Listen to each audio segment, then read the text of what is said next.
time to forge the narrative.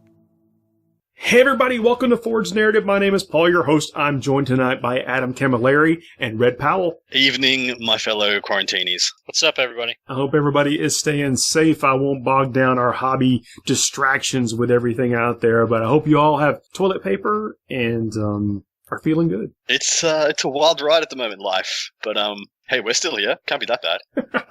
Well, again, I think everyone is pumping the brakes, and maybe we need that sometimes. But, I will say that I have been spending a lot more time around the house, and I've had a couple of hobby crises today. You guys can probably relate. Say it ain't so, Paul. Which one you want to hear first? The good news? Well, I guess I'll tell you, they've both been resolved, but let me tell you. The heart pounding. I've started working on a new project. I've started painting some Necromunda figures, and I was trying some color schemes outside of my comfort zone. I'm actually painting Goliath, which I may have mentioned before, but I decided to do a pink and brass color scheme. So their armor is pink. I thought it might look cool. I did some hazard striping on their bases. I thought it might, give that good contrast. It actually turned out okay. So then I wrote the recipe down in my journal, my paint journal, of how I painted the pink and the pants and whatever. You can actually see some pictures on my other things. They're at Warmaster_TPM on Twitter and at Fights with Dice on Instagram. So I finished the leader a couple of days ago, my test model, really happy with how it turned out. I went to go paint some other gang members in the army. I don't even know what I'm supposed to call them. The gang? The list? Yeah, your gang. So I went to go paint a couple extra guys, and I had lost my notebook. It really is like our equivalent of a cookbook or a dream diary. Yeah. So all the recipes of all the paint I lost, and I'm freaking out. Like, okay, it has to be around here somewhere. But during my kind of busy work, I've been shuffling some things around, and I was convinced for about 3 minutes that I would never find it again. 3 minutes, 3 long, arduous, torturing minutes. They were excruciating. I found it. I found the notebook. Good. But it took me a while to find it. By the time I'd found it, I'd used up all the time that I had to paint. But now I have a greater appreciation for the journal. Sure. Yeah. No, one of those things you don't realize just how valuable that much information can be until it's suddenly gone, possibly. I mean, it couldn't have gotten far, right? I mean... Right. Or at least that's what you tell yourself. Yeah. Well, but I told you, I looked, everywhere I thought I'd been. You're retracing your steps, doing everything, but it just wasn't where I was thinking it was going to be. Turns out, I don't even want to tell you where it was. You ashamed? Was it next to the toilet? Don't be ashamed it was next to the toilet. That's where it should be. That's the Omega Vault. Yeah. It was under the box of Goliath figures. That's a shame. But look, everybody's a little distracted, a little distressed now, but, needed that to get the blood pumping. That's right. I mean, I've had a little bit of a crisis of hobby mojo. Like, don't quite know where my hobby mojo's at, or I've got no events to look forward to. I don't really... Yeah, that could be a topic if we wanted to. How to keep your hobby mojo going through uncertain times. Well, I mean, I got to tell you that it's an excellent point, and in this regard, I would highly stress getting a routine and staying in a routine and not allowing yourself to fall out of it. And to a point, you can pace yourself that way, right? So, like, you can kind of test the waters with how much energy you really have for it. Don't allow yourself to just burn yourself out on it. Yeah. Maintain that routine and make sure you've got the right avenues to kind of burn your stress in the right ways one way or the other, whether that's like in your routine you got like a quick workout or something like that versus, time to sit down and get some hobbying done. You talk about whether it's 10 Goliath models or 60 guard models or something, you just got to make sure you pace yourself accordingly. We talked a little bit about this in the past in a finishing move segment, is that how motivation is something that's like lightning in a bottle. It's like magic. When you have it, then do it. But you're not going to get an army painted just because you're motivated. You have to have this routine like you're talking about, Red. Yeah. Yeah, there's no real sprints when it comes to doing an army when it comes to getting an army done for your hobby, especially when you don't have an event to work towards. I mean, I know I have crammed out some pretty average level looking stuff in recent months for going and for trying to practice for things like ETC and top level team events and things like this. When I'm just by myself, I like to paint to my best ability. I don't know if anybody else can relate to that. When I paint something, I like to paint the best things I can. I like every next thing I paint or next army or project to be better than the one I just did. That can at times be pretty exhausting, especially in these uncertain times. So I like the idea of pacing yourself, of picking a goal. Let's say that be something like, this week I could get all this stuff done. I could get all these amazing, I could get 4 rhinos done this week. But why do I need to get 4 done when I've got nothing to work for? How about I just get 2 done this week and not stress? Just spend those 5-10 minutes extra, like we promote, of making something look a little bit better. Get those lenses looking a little bit sharper. Do a little bit of weathering on the tracks, maybe. Exactly right.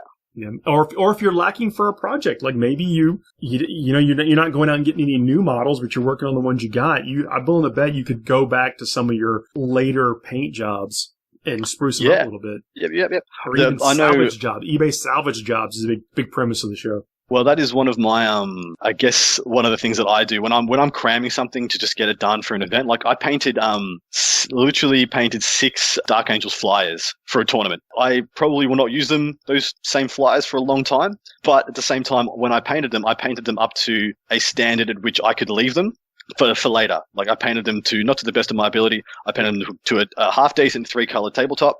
And then they're there and they're available when I want to try and make them better in a month's time. So that's what I'm going to do. I'm actually just going to go back to all this stuff that I've neglected or half finished and just start bringing it all up to the standard I'm happy with. And that's just the idea of that brings me a lot of calm.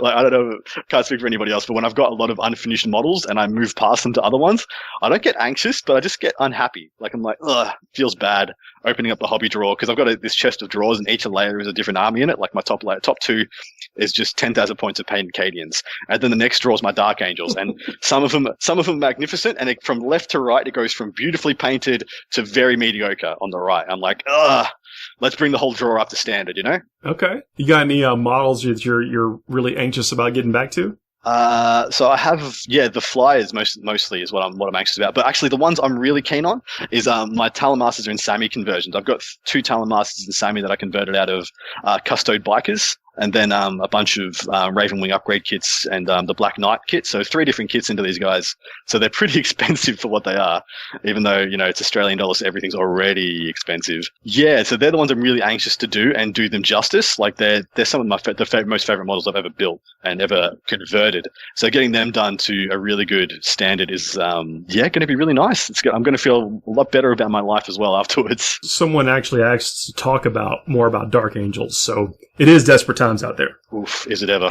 But I know some. If I start talking about Blood Angels, the same thing's going to happen as always, mate. You're going to segue smoothly into Blood Angels like within 20 minutes of any talk of anything with angels in it. Anything angel in the title. Oh, did you say? Yeah. What? Sanguinius? Let me mention my other hobby tragedy. I have some Eliminator heads. Because the way they come right now, or at least in the starter sets, is they're intermingled with the suppressors, and so I built the suppressors and left the Eliminator heads on the sprue because they're right there. And then I cleaned them up, I moved them somewhere, and then I discovered that I had left one head still in the where it was, and then went to go put it with the other ones, and I couldn't find it again. Wow, I'm not doing a very good job over here. The wheels have come off. I've since found them. They were not with the journal. They were in a different place. You put them certainly I'm going to know. I'm going to know exactly where these are when I come back to them. Surely. Yeah. It didn't work. But I found them and I put them with the other Space Marine things, which I should have done in the first place. But I've got a new system now. What is? Yeah. So my system at the moment is to try and do hobby for about 2 hours a day and then just leave it at that. If on the weekends, I can kind of go as long as I go, but on my work days, like on the weekdays, I'm trying not to chew off too much. 2 hours a day is strong. Yeah, I like it. It's just enough to wet the whistle, but not so much that my eyes or brain hurt afterwards. Because, we're all getting old here. That is the truth. Man, so those are it. Those are my a couple of moments of shame. That happened today, by the way. That was earlier today. 6 minutes of terror. Interested to know what you're working on, Red. I'm kind of in between, the circumstances we find ourselves in, being at home a little more often.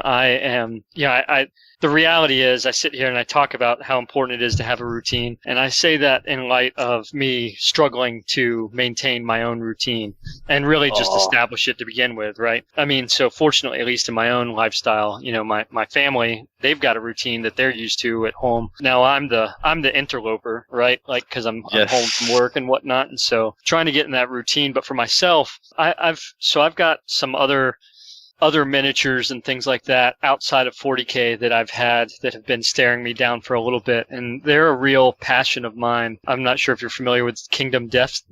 Oh yeah. Oh yes. And so I've got some of those that I've been putting together and getting painted. In the meantime, I've also made I've been making some conversions for a good friend of mine. He saw one of my models that I had for my Khorne army at LVO, and he asked me to make him something similar. So I've been doing that, and that's been a good little distraction.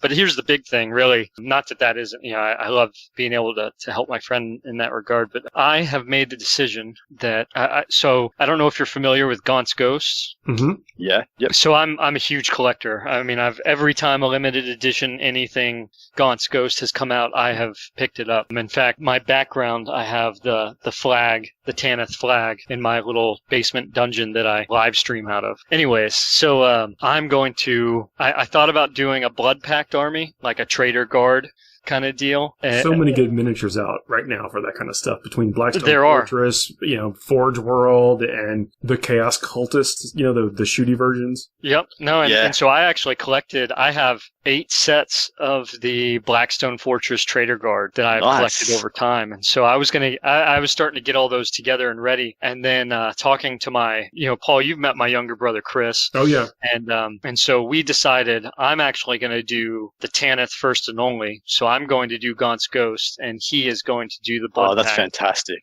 So that's my big announcement for my hobby direction. I'm now going to be playing some Imperial Guard. Specifically, so I've already mapped it out. I did a whole character roster. I went through the books, went through, some online sources to help me make sure I had the whole roster down. And I'm going to do some legacy units, some of the things from the earlier books and whatnot. But I'm going to try and create the Tanith first and only as it is in the most recent books, with the mix of the Vergastite, Hivers, the Tanith, first and only originals, and then also the Belladonna regiment. And so I'm going to have a lot of fun with it. And so when you talk about the routine and the plan and everything, right now I'm in the kind of the mapping phase. Like, I have a ton of guard. It's just and like you're saying, eBay recovery projects, Paul, a lot of these I've recovered from, people selling them off or whatever. And I've just been slowly building kind of a stockpile of guard that I am now about to finally push in a very definitive direction. Talking about building your routine and establishing that, and then actually talking about it is great, because what you're doing is you're creating these strings of accountability for yourself. So when you are feeling that lack of motivation, you'll be like, dang, I told somebody I gotta, I sent them work in progress pics yesterday. I should send them an update. And so what do? You got to go paint a little bit more. You got to build a little bit more. Yep. Accountability buddies. Yep. Dude, it's so helpful. I mean, I know we mentioned it in the past, but it is I think even especially now, where we're going to be, having to send pics to each other, maybe because we're not at the game store as often. Yeah. Like, get a couple of people that are, like you mentioned your brother or whoever, but it could be anybody. It could be anywhere around the world that is like, yo, let's keep each other honest and working. That's right. Exactly right. How old is the Gaunt's Ghost, yeah? How old is that? Let's see. The first... It's got to be 20-something years. It's got to be 20 years old, hasn't it? I was about to say. I'm checking. So, are you going to... 1999. Jeez, there you go. So it's 21 years old. It sure is. I've been reading them since they came out, man. I mean, it has been quite a ride from back when they first came out to now, and where it's all at and everything. It is. I love that story. I love Gaunt. I mean, I've always been a big fan. What's the crusade they're part of? The Sabbat Crusade. Sabbat, yeah, that's right. And so they've got their own saint and everything, Saint Sabbat. So I'm even going to do that. I'm going to have a saint model that's going to be her and everything from the book. It's going to be fun. Every time you think you know how deep this hobby is and there's the storylines and all that stuff, you find like there's this new facet. Like you talk about the Horus Heresy having, 30, 40, 50 books, whatever is in it. And then you're like, oh, but then there's Gorn's Ghost that's been around forever as well. And then there's blah, blah, blah. It's been around forever as well. And yeah, it's fantastic. Just I think they were good, the wholesome first stuff. Like real meaty. And I say that past just, like sci-fi shorts or whatever of the books. And that got that. And, was it Eisenhorn? Got people that weren't into 40k into reading those books. Exactly right. They actually play a really pivotal role because they're a standalone story that fits seamlessly into the rest of the fluff, but you don't need to have any knowledge of 40k or be playing the game or anything to enjoy it. And I think that's a huge strength. Yeah, absolutely. I hear all the time about how, new people that, they knew that I played 40k, so they would just mention like, hey, I'm reading the Warhammer thing, like, oh, what's that? And then they tell me it was always one of those. Yeah, for me, like I've got I got 3 brothers, and I keep telling them, hey, if you want to learn about the lore, but you don't want to play the game, just read Horus Heresy. Like you learn everything you need to know, and you just enjoy it as if it's just any other. If it's like the Wheel of Time series, you get to sink your teeth into it, get to revel in it, you get to follow your favorite characters because the story is just so monstrously deep. But I just finished. I'll talk about this for a sec. I just finished the book Scars, and I've been. I got the special edition Lion novel, and I was 2/3 of the way through Scars, and I'm like, no, you have to finish Scars first. Not allowed. Did you not like want to finish Scars though? Because I thought that was an amazing book. It is freaking amazing. That is such a good novel. And I wonder if I had read that, like if that was one of the first Horus Heresy novels I read, would I be playing White Scars right now? It is that good. Mm-hmm. And not only that, Mortarion comes off as a total badass as well. Like, spoilers. No spoilers. No, but to be fair, no spoilers, but the Scars books, like in general, the White, Scars, Path of Heaven, those books in general, and some of even the short stories, when you throw them all together, I regret that they came out, I guess, as late as they did in the Horus Heresy, just because, and they did such a good job at delivering, and maybe that's part of it, because they came out so much later, you didn't really hear a lot, because they're not really mentioned earlier. You don't really see a lot about them. And then when they come in, they did such a good job, I think, of almost catching us, the readers or the audience, off guard with just how much depth there was to the White Scars and the Kron and everything, man. It was just so good, and they played it out so well. And when you get a chance, if you haven't already, Path of Heaven is an amazing book. And that's when you talk about the depth of the Horus Heresy, man, like literature being a real passion of mine, and the depth of literature and story and lore and everything. And man, gosh, like the White Scars went from not being mentioned to becoming an essential piece of the overall arc. To everyone wanting a White Scars army. You're exactly right. Yeah, exactly right.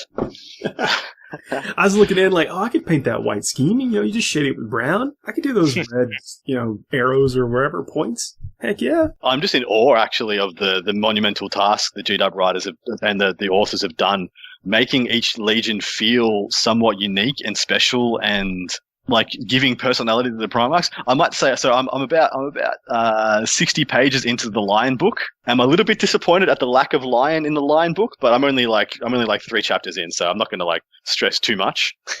But have you read I assume Unremembered Empire? I absolutely freaking have. Holy God! Do you know who to jump in? I just if you wanted some Lion action, that's. He's so good in that, and he's so good because he's just. He doesn't give. That's why I love him. He's like the one guy who just will do whatever he has to do to get whatever he needs done.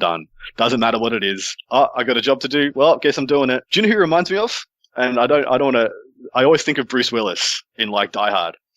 Do you know? He's kind of just in the first Die Hard, like the cops and the police won't give him any help. He's like, well, I got this. Doesn't matter. Just gonna kill 40 dudes by myself and ace this whole thing. That's interesting. I would not have done. I'm also not. As you know, I'm not like a super Dark Angels fan or whatever. But I love the style and the art and the idea of the Primarch, especially after reading Unremembered Empire. I got just so much more respect for that character after that book. Yeah, same here. It was those books more than anything else that got me into them. Before I read Unremembered Empire, I was playing Black Templars, and then I read those series of books. And then I read Angels of the Caliban and all that other stuff, and I was like, oh yeah, cool, guess I'm playing Dark Angels now. Oh look, I'm playing Hereditary Dark Angels. Oh, I'm playing 40k, and I'm playing it as if the line's alive, and made them all wear the Hereditary color scheme again. But I fell in love with it. We're talking about some stuff that just keeps you engaged. And, I mean, you could start an army for a worse reason. Yeah, absolutely. Yeah, and I do think you have to be attracted. I mean, like, this is... You spend so much more time romanticizing about your figures than you actually do playing, and so you need this in most cases. I mean, look, I get it.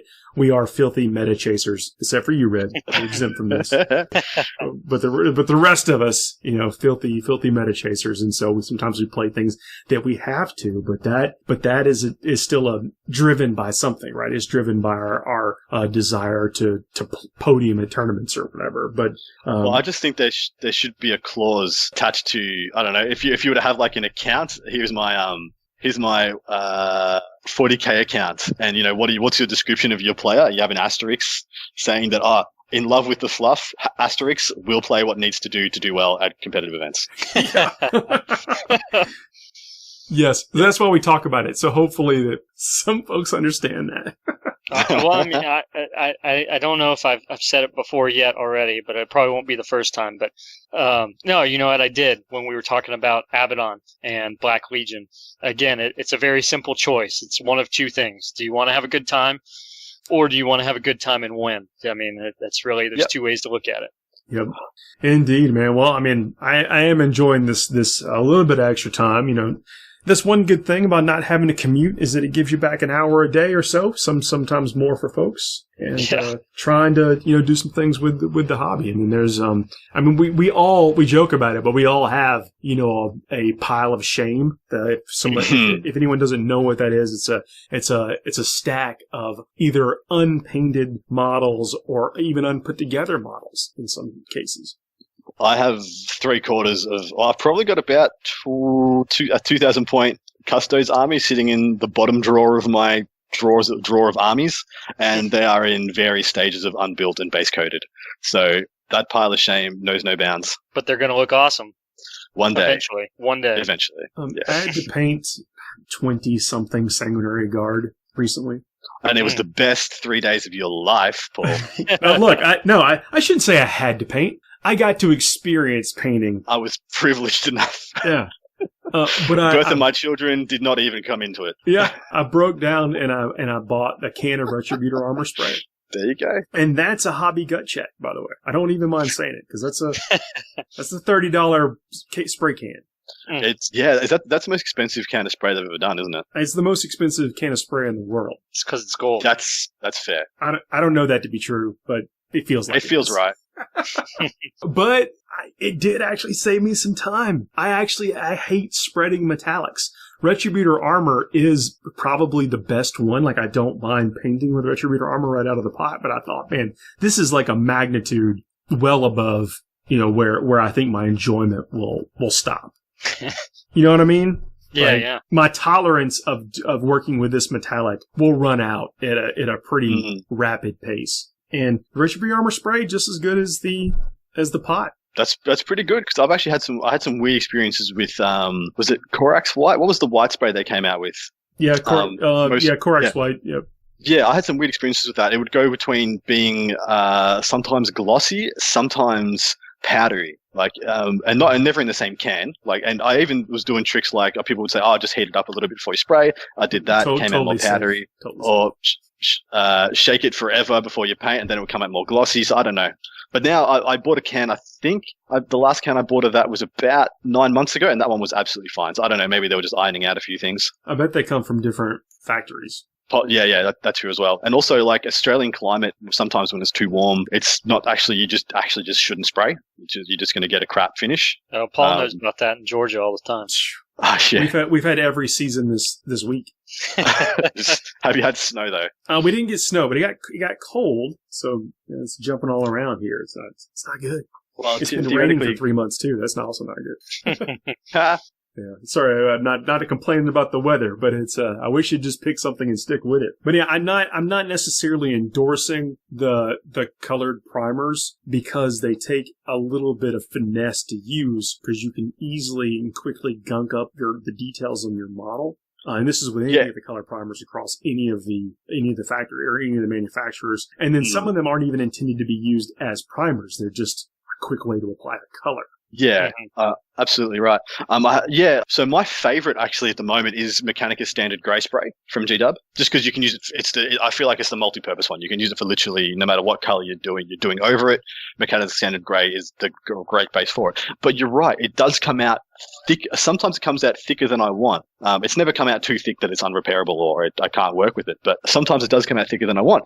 I wonder why that is. I wonder if there was is some paint expert out there who can tell me why the colored ones, the different pigments, make the density of the paint different. I mean, I know things like yellows and oranges are notoriously thin, and I can tell you, being a young man, a 12, 13-year-old trying to paint orange onto a metal Terminator was not a good time. That was definitely a low point in my life right there. But since then things have changed. Like, what has changed? I mean, the technology has changed. Is it the binding agents in the paint? Is it the whatever base they're using for it? Yeah, I'd be interested to know what's changed. It's your fat fingers. Probably probably is. I'm actually joking. I mean, I was a little facetious, and I apologize. It's how far away the distance from your model. I mean, there's like an art and a science to this stuff that the casual person, may not really appreciate, or at least always be keen to when they're spraying. And that's why I'm always kind of hesitant to suggest these. I just wanted, you had mentioned Custodes, and I brought us quickly back to Blood Angels. See, you totally did. You did. Oh my god. That's awesome. Actually, but I had the privilege of painting all those Sanguinary Guard, and I think that they can be a time saver, but you've got to kind of know, going back to your routine, you were talking about what it takes to get you through a project. You've got to know what you need to get to that next step because I get more enjoyment out of painting the details on these guys than I do just their armor. So I figured out a way to get there quicker.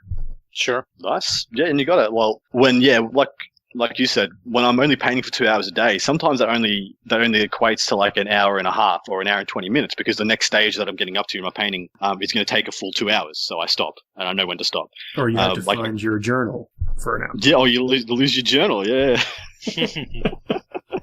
I'd love that you got a journal. Can you send me a picture of it? Does it have like unicorns on the front and little rose hearts? It doesn't. I should trick it out a little bit. You really should. Yeah. Well, it should have like Sanguinius' face on it with a love heart. Oh, you're right. It should, and it might by the time you see it. I've I can't show you some pictures of the recipes because I've spelled several things wrong, and then I decided to abbreviate some of the manufacturer names by things that don't make any sense to anybody but me. So, you just want to keep your secrets. You want to keep your secrets. I understand that. It's fine.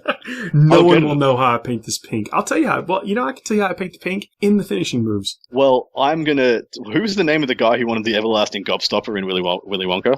Slughorn? I'm going to turn into Slughorn. I'm going to get your magic recipes. Well, it's my life's goal now. Let's we've kind of rambled on a bit. Let's take a quick break, and then we'll come back and we'll talk about the Space Wolves. And I specifically want to talk about, is it worth maybe shoehorning in some Dark Angels just to get that line in the wool stratagem activated? It was Slugworth, I think, not Slughorn. Yep. Slughorn's off Harry Potter. That's right. You're right. I'm distracted. Thank you. We're going to solve all kind of problems today. Characters in books and movies is one of them. See you guys in a minute. FTN is brought to you by Discount Games Inc. Please visit them at www.discountgamesinc.com. And don't forget to ask Jay about ways to save even more on your hobby projects. Hey everybody, we are back. I still got Adam and Red here. Still Adam. Still here, Red. Guys, okay, as promised, we're going to talk a little bit about Dark Angels. In context of the Space Wolves, the Dark Angels in their codex have a stratagem. I think it's called the Lion and the Wolf. Yeah, and this is a little bit of fluff, but they've managed to insert into the game, which I adore. So there's fluff-wise, there's always been this thing between Dark Angels and Space Wolves, going back to a duel between Russ and the Lion that went on for like a month or something, like a day or so. Which the Lion won, just in case anyone was curious. I think that's still debated, but yeah, okay. But yeah, you pay 1 CP if you have like a Lion character and a Dark Angels character, I think after they're deployed next to each other. Oh, so use this stratagem before the battle. If your army includes any Space Wolves infantry units, choose 1 Dark Angels infantry model and 1 Space Wolves infantry model in your army. Roll a dice for each model. On a 4+, that model suffers a mortal wound. Each model that survives then increases its strength, attacks, weapon skill, and leadership characteristics by 1. You can only use this stratagem once per battle. The proximity was from an older edition. I can't remember exactly which edition it was, but you did used to have to put the models next to each other and they rolled to hit each other. I like this a lot for the current state of the game, and I also like it a lot knowing that both Dark Angels and Space Wolves don't necessarily have game-breaking Super Doctrine bonuses. Like, they don't have an Iron Hands equivalent Super Doctrine where they, it's you can build your whole army around it. They're both good and they're both nice to have, but you're not gonna cry if you lose them. You know what I mean? Well, with the Space Wolves specifically, like, you can replicate that Super Doctrine bonus through other means. Sure, it's a litany, yeah. The litany or the stratagem for their character model. Yes, yeah. There's ways around it. Like, there's ways to make it work. And that's where I was going. So between this, so we'll talk about the stratagem first in regards that, I mean, think of the characters that you could buff with that stratagem specifically, right? Both of them, we just spent the last time talking about Ragnar specifically, and think of him with more attacks and higher strength and we already said he's going to be able to take on a knight pretty much by himself, right? Well, yeah, and it's a huge deal going to that strength 7 as well, because he's strength 6, yeah. So massing strength 7, he becomes so much more relevant against a lot of other vehicles. Well, non-knight toughness 8 vehicles. But yeah, it's actually a really big deal going that +1 strength. On top of that, it's 1 CP at the start of the game to buff 2 characters. And there's no possibility that they're going to die if they're actual characters, because there's no 1 wound characters. I mean, you can technically do this on the Sergeant, because it's any unit, isn't it? It's a model in a unit. And then it's only 50-50 that they take any damage. That they take a more... exactly right. So you can do this on all sorts of stuff. True. Yeah, I really think it's good.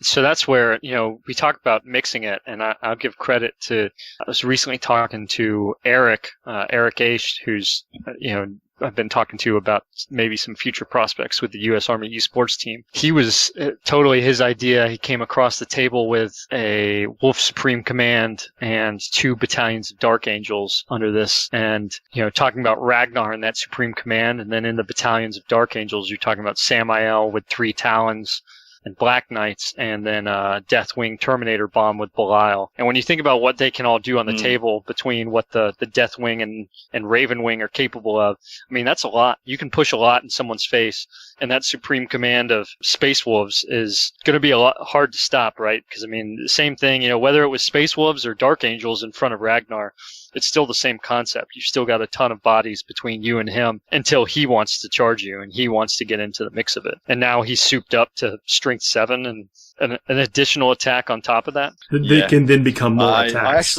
I mean, that's kind of what it is. Every extra attack on his base profile that he gets could technically become 3 extra attacks. Well, 2 extra attacks if you're in a mixed detachment. Right. Or a mixed army. Yeah, exactly right. I think it's got a lot of play. I like the idea of it. This was an idea that I had to use with the Deathwing Knight Champion, because I've always been looking for ways to buff that guy. In a lot of games, like when you're playing against the Horde, every plus attack you can give that guy is essentially another 2 guys that unit can kill. I think it's actually a pretty big deal on him as well. And then if you use that to buff him and then buff Ragnar as well, you're just increasing your blending potential like exponentially. But is it worth it though? So is it worth sacrificing? I guess what you mentioned that the Super Doctrines are you're nonplussed about them. What else do you put in the army though, other than just these characters? You could put Blood Angels in here, mate, if you wanted to. I guess you're right, because then anything, the doors are open, right? If you're going to open the floodgates, you might as well, crack it all the way open. But is that the right thing to do? Guard's probably better in that case. But then you lose all doctrines. I think Space Marine-esque, I think Power Armor need the doctrines, but past the doctrines, I think it's an open slather. I think you could do most of what you want. Yeah, the doctrines are key. You're right. That's a good idea. I think if you're probably going to run a little lean on points once you start to flesh out at least 2 battalions. Yeah. Well, so I think both the big deal and the little deal I'm getting from the Space Wars is they don't have a big, like, so when the Grey Knights got their release, yeah, everyone was like, okay, Paladins are insane, so the whole army is, how much do we need to make Paladins good? And then what else can we take on top of that? So that's usually like 1 or 2 chaplains. That's Voldus or Drago, and a librarian or 2 for changing tides and whatnot. I think I don't want to boil down the Space Wolf release to Ragnar, but he's the obvious standout. If you are taking Space Wolves and you are not taking Ragnar, I think you've got to ask yourself why. And why not? Especially, well, sorry, I'd say that especially from a competitive standpoint. If you love Logan and you just think that chariot is just the greatest and most clever thing G-Dub's ever done, bully for you. Good for you guys. I could be wrong, but the Space Wolf players may identify with certain companies, certain great companies. That's a big deal as well. So there's that may influence what they take in their army list. But if you're not attached to that, it needs to be Ragnar all day long. I believe so. I'm of the opinion that Ragnar is so incredibly good, just incredibly freaking good that you would just be like, oh well, if I'm not taking Ragnar, why not? And if you were taking any Dark Angels, you'd be taking it to use this on Ragnar and a Dark Angels guy. I wish it was non-infantry. I wish I could use this on Samael, because if I use this on Samael and Ragnar, oh my god, that would be incredibly good. Right. But does that would be my question is, does Ragnar even need it? Is it just overkill on Ragnar? And this better off on, Harold Deathwolf? I'm not being serious about that, but is it better off on Arjak? Well, and I think it goes back to what you said, Adam. Strength 6, Strength 7, right? Like, Strength 7 puts him in the realm of taking on vehicles on fours regularly. So I think the way you have to look at this is so you do this pre-game. You don't do this in list creation, which I think is a big strength of it. Yeah, before the battle, if your army includes so on and so forth. Yeah. So I think you just try and have at least 2 or 3 different options for it. If you're like, if Strength 7 is the big deal, if Strength 7 is going to put Ragnar over the top and make him just go God mode, then you absolutely do it. If you're better off just rounding out your force and buffing another character, let's say you've just got a Wolfguard Battle Leader with Jump Pack and Thunderhammer and such, maybe you just do it there, and then he's getting closer to an equivalent of a Blood Angel Smash Captain instead of being almost as good. And then, you have like 1 or 2 options with your Dark Angels as well. So you can have someone like Azrael, if you got Azrael. I don't think you would take Azrael in this kind of setup, but you have something like you have a Smash character as well. You have a Master with Jump Pack, and then you also have let's say you have a small unit of Black Knights or Deathwing Terminators that you can use it on. I think on both of those terms, it's good because of the flexibility, because you're not locked into, you must use it on blah, blah, blah, blah, blah, blah, blah. You can use it. You don't even need to use it. Don't even use it at the start of the game. Oh, cool. I don't even need it. Stuff it. Yeah, there are lots of different ways. There are lots of good ways for Dark Angels and Space Wolves to complement each other as well, which I find kind of hilarious. I've had some jokes with Mitch Pelham about it, saying that they really kind of meant to go together in a lot of respects. Whereas like the reliable shooting is something that while Space Wolves have, they certainly don't have in quantities that makes you really, really fearsome. Whereas Dark Angels do. Like the Talon Masters bring a lot to the table for Space Wolves. Whereas Space Wolves, you can have these meat shields, and I think transhuman physiology is something that has made. I'm not sure if it's made Wolfen top tier, but it's made them reasonable and it's made them worth considering.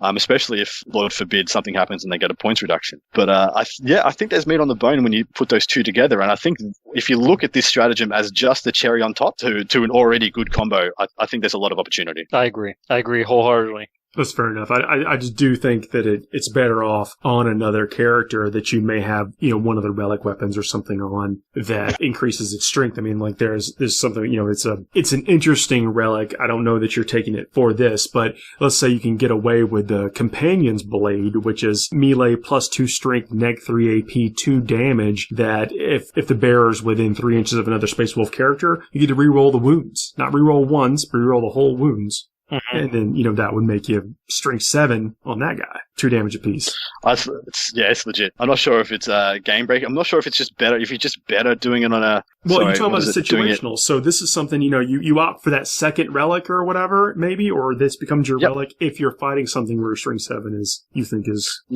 critical. Yeah, absolutely. Yeah. It replaces a power sword, so it's not like you're heavily invested in that otherwise. Yeah, it's 4 points. Who cares? Man, that's 4 points for a power sword. Yeah, it's 4 points is 4 points, but when you look at things like that's why I was so high up on the Burning Blade and stuff, because it replaces a 4-point thing, and it's just. Well, you've got the Heavenfall Blade for Dark Angels as well, and that is, I think that's +2 strength, -3 D3 damage, and it's +1 attack. So you're just all of a sudden you're giving +3 strength, +2 attacks, and that is another one that's going from strength 6 to strength 7. Yeah, it adds up. Yeah, absolutely. One of the things we didn't talk about on the last show, and this I would put this on the Fact Watch maybe, is that there's a relic in here called Morkai's Teeth Bolts. Yeah. When you give a model this relic, select one bolt weapon that model is armed with. When that model is chosen to shoot with, you can choose for that weapon to fire a Morkai's Teeth bolt. If you do, you can only make one attack with that weapon, but if a hit is scored, the target unit suffers one mortal wound, and that unit is marked by Morkai until the end of the turn. When resolving an attack against a unit that is marked by Morkai, re-roll a wound roll of 1. So your whole army will get a lieutenant bonus against whatever you mark. Yeah, and it's not limited to Space Wolves as it is written right now. Yeah, so that's an interesting thing that I'm not sure people notice about a lot of these. The Blood Angels one is probably the best one in the game so far, and because it's not limited to Blood Angels. You just shoot something, and I think you just get +1 to hit against it for everybody else. Yeah, this one very same vein. This one looks to be quite comparable. So I'm a big fan of these being useful. I know the Dark Angels one is pretty trash, and I know I'm expecting many of the other ones to be pretty trash, but they act a little bit of they're hit or miss, of utility. Right? Like the Ultramarines, I think is really good. That's the one that's like extra 1 damage or something, isn't it? Can't remember. Yeah, I actually have no idea.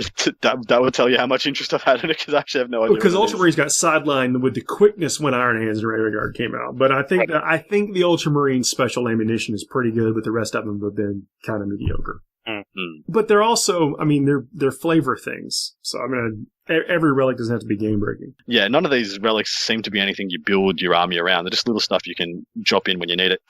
Talisman of the Storms, though. Kind of a fan of that one. Yeah, it seems like there's a bit of a psychic phase going for the Space Wolves. They can do quite a bit with like the Living Lightning and Najal actually being Najal's actually just quite good. +1 to cast with Najal, is that right? Or is it? Yeah. So with they have that stratagem that if there are 3 Rune Priests near each other, then the Living Lightning does D6 damage. And that is as explosive as that is, it is practically seen 0. Well, it's just very expensive. Like having 3 Rune Priests is a big investment. Yeah.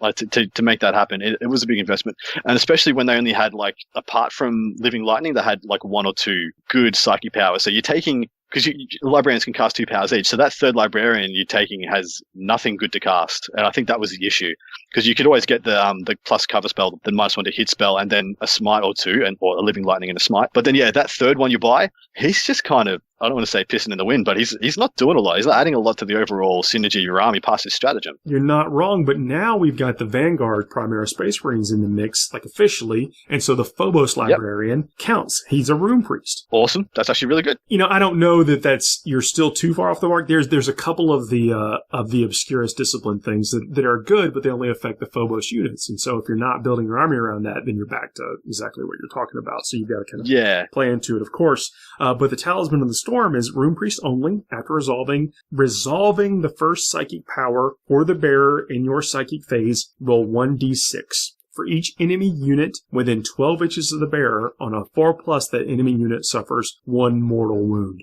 That is a 24-inch bubble. That's not bad. Yeah, it's on a 4+. Every enemy unit, potentially, within 12 inches of the psyker, takes 1 mortal wound. 12 inches can be a big bubble from a 32 mil base, if positioned right. And if you add a couple of smites in on top of that, you can chip away at a lot of different units. I don't remember. Is the Primaris Librarian on a 40 mil base? I actually have no idea. I can't remember if he is or not. I would not be surprised if he is, though. So you fling these guys up in the Impulsor, because Ragnar has to keep up with the Wolfen or whatever that you're running forward, or if you have any other, like you say, you're using the Phobos units. Get out, cast a Psychic Power. You can be up in the grill of the enemy and potentially affect most of their units. Is anybody else getting the impression that Impulsors just seem to be the best Space Wolves build? I think so, yes. But I've also think that Impulsor is the best Marine build. That's totally fair. Yeah. I don't know. I don't want to say they're obnoxiously good, because I'm not sure they're on par with their Repulsor Executioners or anything like that, but they are good for the cost. Yeah, point for point. That's what it is. Just point for point, and their utility, they get that, neg2, they've got a wide range of weapon options that don't break the bank on the points. And you get to do some degenerate things with them, like wall off areas to charge, because if they have to come into contact with that, they're -2, and sometimes that's a big deal. And they get to benefit from the first 2 doctrines in the game, because they can have heavy weapons and assault weapons, and they're really hard to kill. That's relevant. So, for what is it, 100? No, I can't disagree. Well, what I'm saying is you throw this librarian up, and he can get really far. And if he's supporting Ragnar, which Ragnar, he's a support character with a heck of a punch.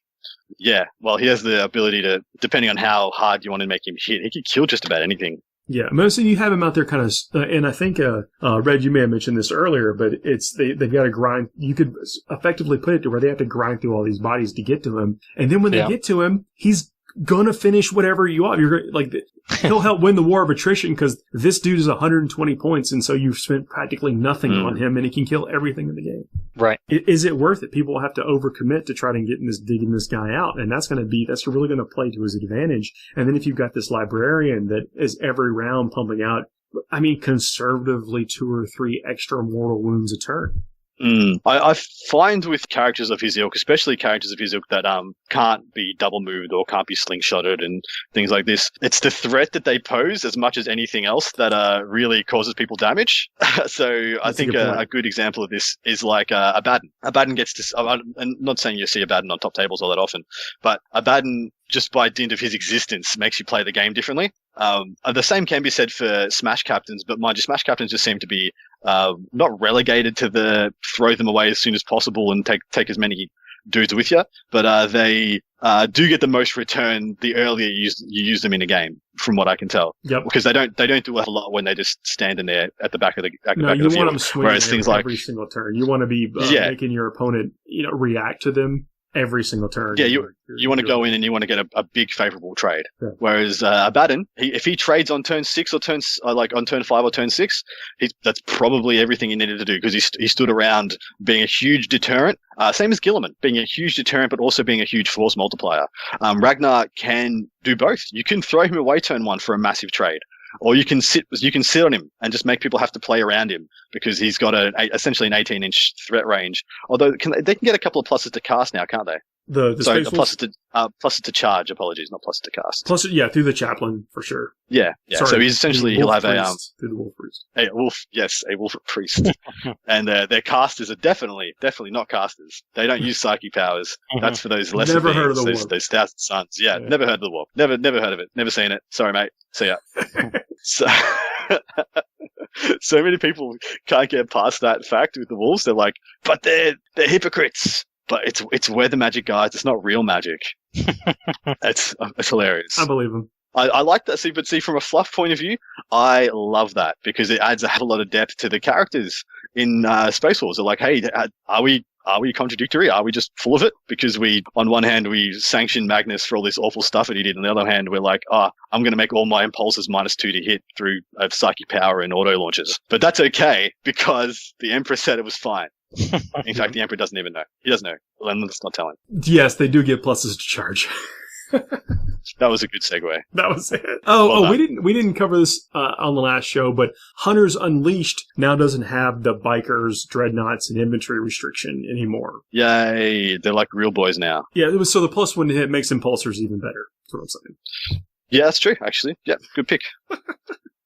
They can hit on 5s in combat. Yeah. They can hit on 5s. Watch out, guys. They're coming for you. But they explode on 6s. So by that time, if they've actually gotten into you, it's a value unit is where I'm going. It's value. Here's a question for you. If Space Wolves attacks exploded on a non-unmodified, it was on a 6+, so the first turn of combat, they're always exploding on a 5 in Assault Doctrine. Would that have made them as powerful as some of the most powerful ones we've seen? That's a good question. I haven't thought about that. I think they get enough. I mean, I shouldn't say enough, and I'm not trying to limit their potential anyway, but I think that stuff is just kind of gravy. Like, even with the Blood Angels, like, I don't bank on the fact that we're ever going to get there. Like, by the time we've gotten to turn 3, if I'm relying on that to be what wins the game for me, then I've probably already lost anyway. Yeah, that's fair. But it is nice. And I mean, it's themey and I appreciate it. I'm glad that it's there, but that's not why you're playing the army. You're not like hoping that I guess you are in theory, but you're not biding your time until turn 3. You are working the entire time. Well, yeah, that's the thing. Combat armies don't have the luxury. Combat-oriented, they don't have the luxury of saying, I'm just going to sit in my deployment zone, and then turn 3, I'm going to get you. It's like, if I haven't got you by turn 3, I'm so dead. Yeah, you need to have everything set up that way, and all the screens gone, and you gotta be ahead on points. You got the same struggles that any army would have. You can't just be twiddling your thumbs. Yeah, so I mean, it's just gravy when it gets to that. I look at it as more of same thing. It's like you're just making up for models lost. It's as if you had a couple more models. I actually really liked that analogy because it's very true. Yeah, don't look at it as the in itself is a thing to work for. Just look at it as a cherry on top of the stuff you already have. Yeah, and then don't forget that it's there when you make it to turn 3 and you've done all this work, and then it's just like, aha! I've got it. But so, I mean, the Space Wolves, you are right. This release is kind of centered around Ragnar being, because he's so going to overshadow anything else that you do. But I mean, good news is though, you can legitimately build around this dude. Like he's legitimately worth building around. Yeah. So everything is better around him. And that includes all this other stuff so you can do your tricks. And I do think there's a lot of play in the Rune Priest. I think so too. You can still make that crazy Rune Priest and I guess like 40 attacks, can't you? You talking about the Rune Priest? I think that's a Space jump pack. Right? And a Space Wolf Rune Priest, you get him, he casts his 2 dogs that pop out as well. And then his 2 dogs both have like 3 attacks each. And so on the charge, he'll get to 11 attacks twice to 22. And then there was some other way. Never mind. Maybe it's only 22 attacks. I get you. Yeah, I wouldn't factor 22, 40. I mean, that's still a lot of attacks coming out of one model. It's pretty comparable. I mean... it might as well be at some point. Well, you just think about how much the Lion and the Wolf exponentially brings up that guy's damage output, because that's not 1 more attack; it's automatically 2 more attacks because you're basing this around always fighting twice with this guy. And the plus strength, taking him on his staff or his whatever he's got. What would it be? It'd be strength 6 is the staff tough 2. So yeah, he would go to strength 7 as well. So there's another strength 7 character with a bucket of attacks. But the Space Wolves, one of the things we talk about there, it's hard to fit this all in. They've always been known for their large amount of characters, and so building that's very true. Your list, it's not cheesy. It's not like that's kind of what I think what you're supposed to do. Like have a bunch of bolters, even intercessors or whoever. And then a bunch of characters. I mean, if the Wolfen, I think the Wolfen are still a little point heavy. Absolutely. They are overcosted.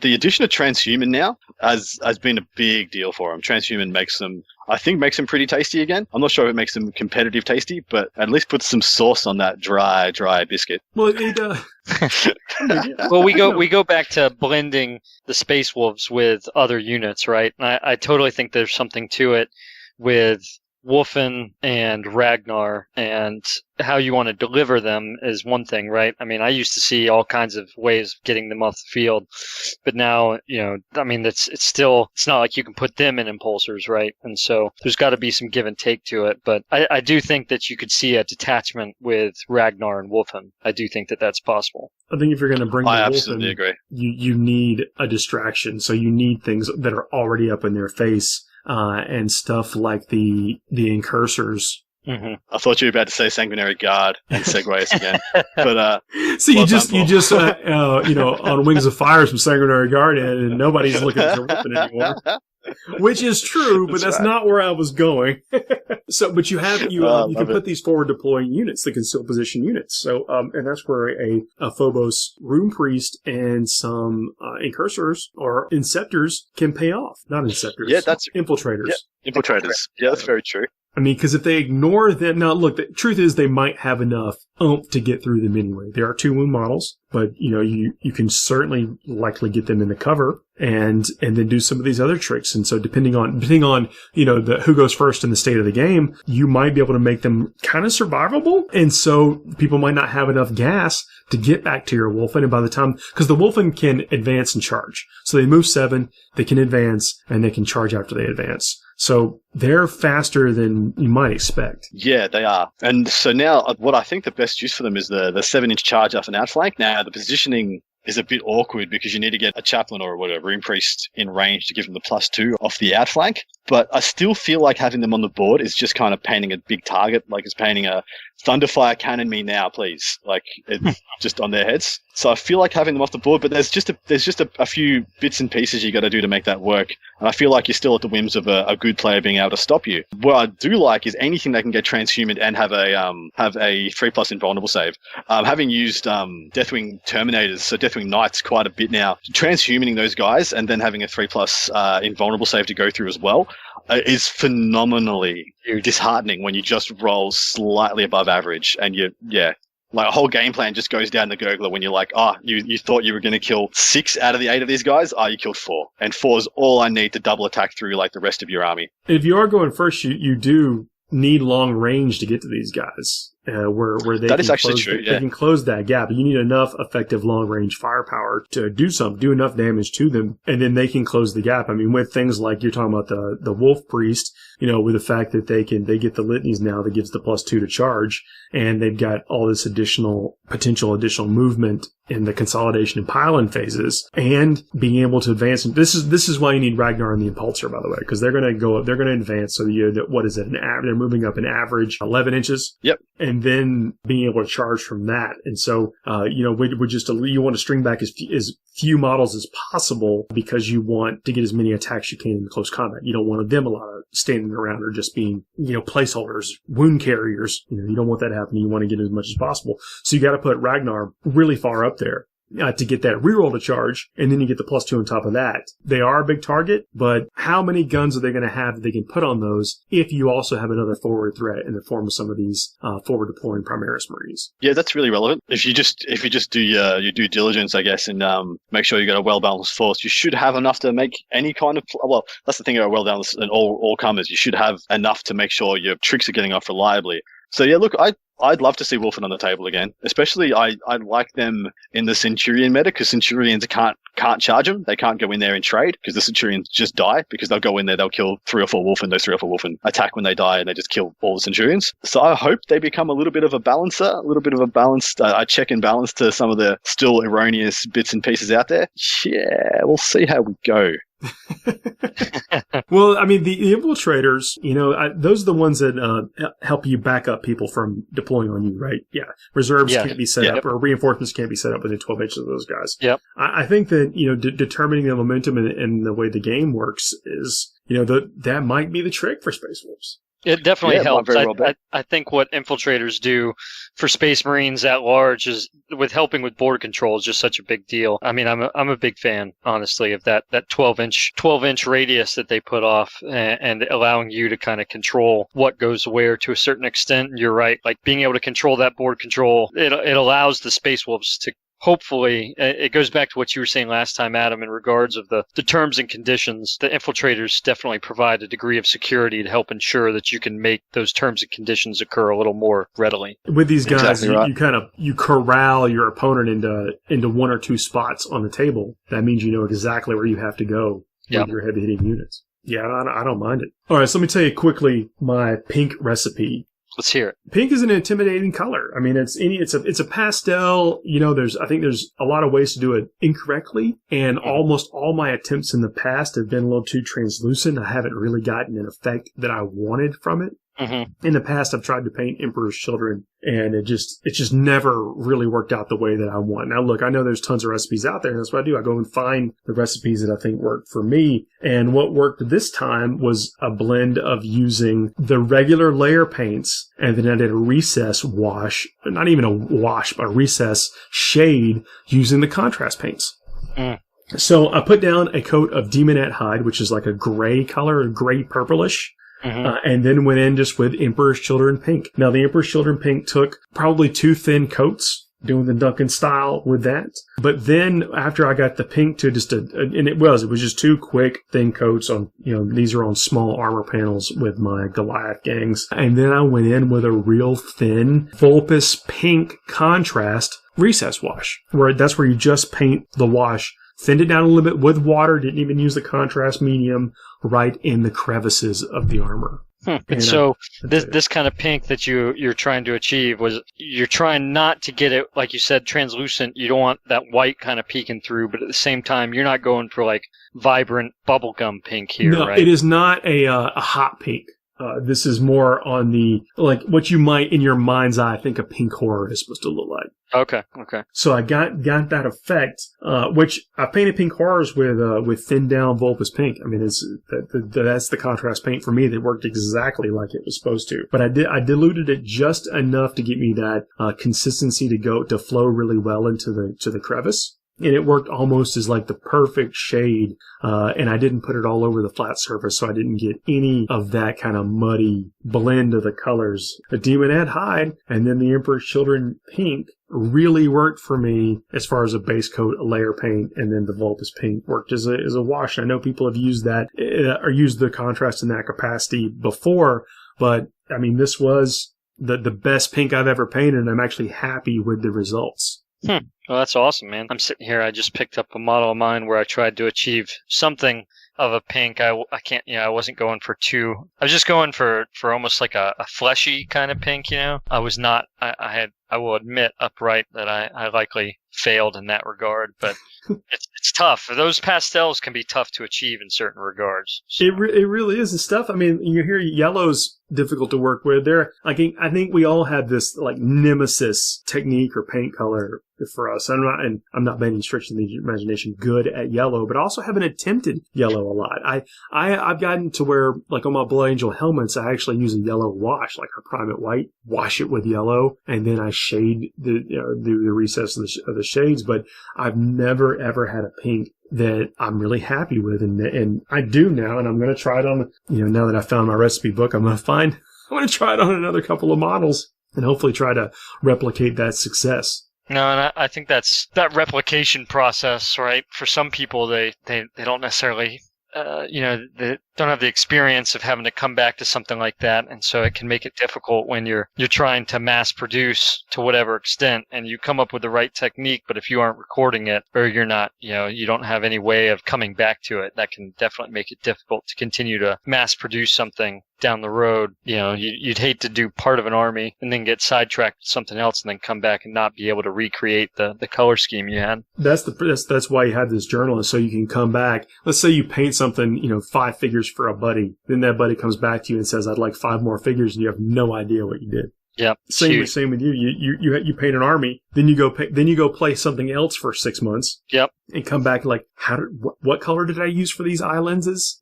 Oh yeah. I admit I have a container of spray can lids that I have kept. If they didn't have the color written on them at one point, I've written the color on them. So I go back to, if I'm trying to remember what I used. You talked earlier about your preference one way or the other of using spray cans to prime. And I admit, with some of the degrees, I mean, you've seen, I think at the Louisville Slugga, you saw my Necron army. I wholeheartedly slapped some bone-colored primer on there and went to work because I had 100 Necron warriors I was painting at the time. So it's definitely how I went about that, because I got that bone color on there. But I would hate to have not kept track of that. And if I had to, because later I went back and I was painting Immortals, and I needed to be able to recreate that. Unfortunately, I had my little system not probably as organized as your recipe book there, but I could pull up the paint lid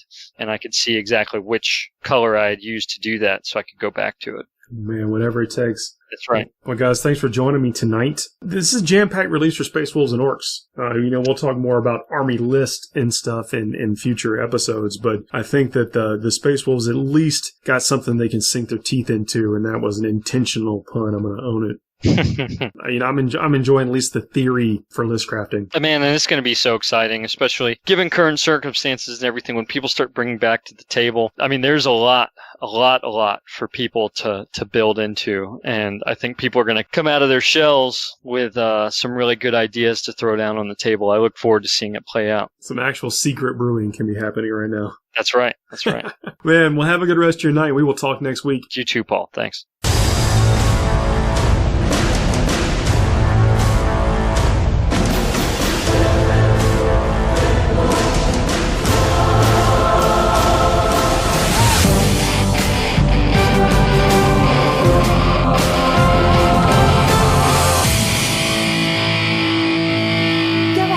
Make my day.